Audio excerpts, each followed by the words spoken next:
One Valley car shop is seeing a surge. One Arizona company is making it possible to keep your current gas-powered car and convert it. Legacy EV. Legacy EV. Legacy EV. Legacy EV. Legacy EV.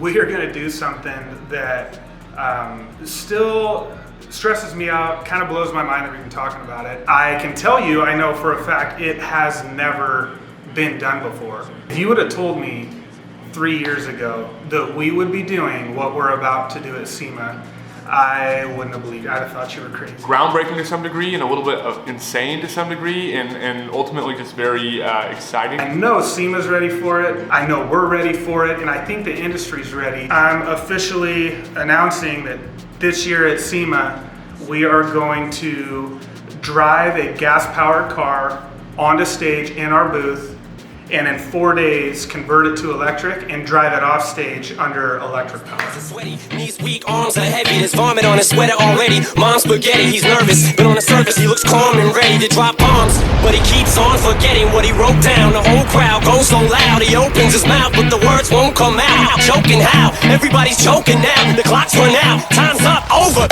Say, look at yourself in the music, the moment you own it, you better never let it go. You only get one shot, do not miss your chance to blow. This opportunity comes once in a lifetime. You better